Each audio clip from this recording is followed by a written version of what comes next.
Magandang araw ulit mga ka-tripsters. Share ko lang itong nakita naming resort dito sa may San Mateo, Rizal. Maganda kasi siya kung gusto nyong puntahan. Another resort na maganda mag-staycation. Very very nature ang aura dito. Nasa taas tayo ng bundok at maganda kasi maganda yung simoy ng hangin. Actually, may isang portion dito, may makikita ka. Hindi lang simpleng fog pero parang mga ulap na yata ito kasi localized na mga white clouds na yung nakikita namin do sa in between the mountains. So, maganda siya mag-relax. Pwedeng pang pamilya.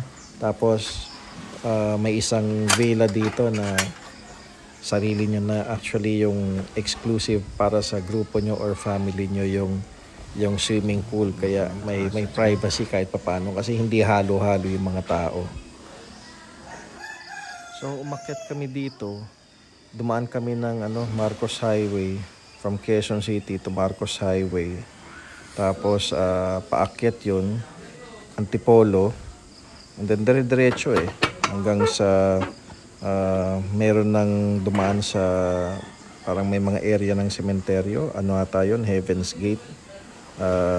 May mga paliko na sa bundok going to San Mateo. So hindi naman mahirap yung puntahan except for mga very minor na masikip na kalsada, pero papunta na yan dito sa area. Pero pagdating mo naman dito, sulit na sulit sa tingin ko.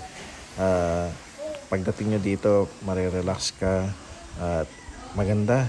Okay naman yung yung environment. So sana kahit papaano ma-consider nyo. Siyempre, para din sa ang purpose natin dito sa content natin is makapagbigay ng information sa mga kapwa natin Pilipino at matangkilik natin yung sariling atin, yung matulungan natin yung kabuhayan ng ating mga kababayan, lalo na yung mga nagtatrabaho dito. Lalo na kailangan natin tulungan sila para din makaahon sila sa lahat tayo sa epekto ng matinding pandemya na naranasan natin. So isa to, makakatulong na tayo sa kapwa nating Pilipino, kababayan, makaka-relax pa tayo. Makita nyo, ang dami parang clouds na yung mga nakikita natin dito.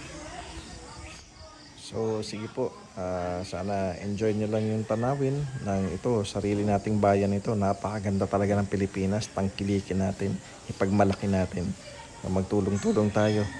So enjoy the video hanggang sa end po. So hopefully you can share, like, and subscribe para po sa channel to. Maraming salamat po sa inyo lahat and God bless po. Mabuhay ang Pilipinas, mabuhay ang Pilipino.